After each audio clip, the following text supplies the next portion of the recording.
नमस्ते। श्रीमद् भगवद गीता के पिछले श्लोक में हमने जाना कि अर्जुन अपने ऊपर लगे हुए कायरता के विशेषण को हटाना चाहता है।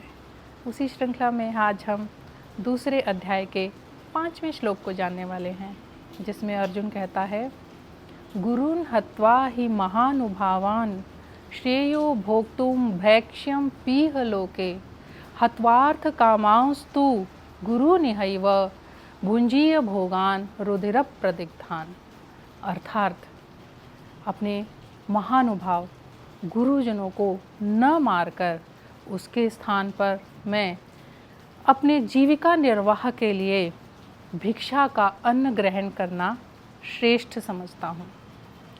अपने गुरुजनों को मारकर युद्ध के पश्चात मुझ जो धन आदि भोगों की कामना है वे सारे रक्त से सने हुए होंगे। इस श्लोक में अर्जुन कह रहा है कि क्षत्रियों के लिए किसी भी शास्त्र में भीख का उल्लेख नहीं मिलता है, परंतु अपने इन आदरणीय महानुभाव गुरुजनों को मारने के बजाय मैं भीख मांगना या भीख के द्वारा अपना जीवन निर्वाह करना उचित समझता हूँ। यदि मैं युद्ध नहीं करूँगा तो दुर्योधन भी युद्ध नहीं करेगा, और ऐसा होने से मुझे जीविका निर्वाह के लिए राज्य नहीं मिलेगा, और राज्य नहीं मिलेगा, जीविका निर्वाह नहीं होगी, तो भीख के रूप में अन्न मुझे स्वीकार है, लेकिन अपने गुरुजनों के खून से सना हुआ अन्न मैं स्वीकार नहीं कर सकता। युद्ध के पश्चात अगर मुझे सारे राज्य के सुख भोग विलास मिल जाएंगे तो एक अपराध बोध की भावना मेरे भीतर होगी, जो मुझे चैन से सोने नहीं देगी। मेरे आने वाले जीवन में मुझे शांति का अनुभव नहीं होगा।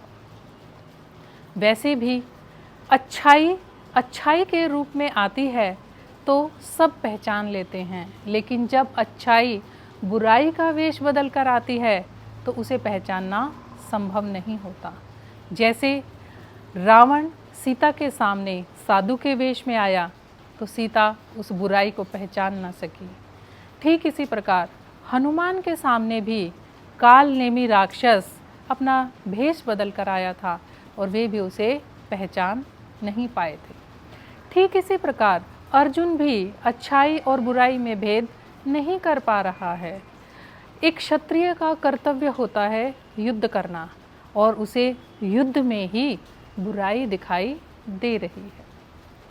ठीक इसी प्रकार आज हमारे समाज में भी अच्छाई को ख़त्म करने के लिए बुराई अच्छाई के रूप में भेष बदल कर आ रही है।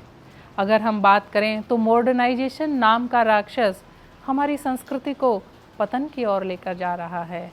ठीक इसी प्रकार कुछ गुट धर्म की आड़ में धार्मिक कट्टरता फैला रहे हैं।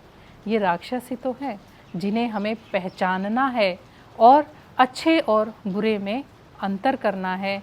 जिस बीच में आज अर्जुन खड़ा है इस वक्त कि वह अच्छाई और बुराई में भेद नहीं कर पा रहा है, हम भी ठीक अर्जुन की तरह अपने समाज में ऐसे फंसे हुए हैं कि हमारे सामने भी बुराइयां इतने अच्छे अच्छे रूप बदल कर आती हैं, हमें आकर्षित करती हैं, और हम उसमें बुराई को देख ही नहीं पाते। इसी श्रृंखला में अर्जुन आगे क्या कहेंगे ये जानेंगे हम नेक्स्ट वीडियो में। तब तक के लिए जय श्री कृष्ण।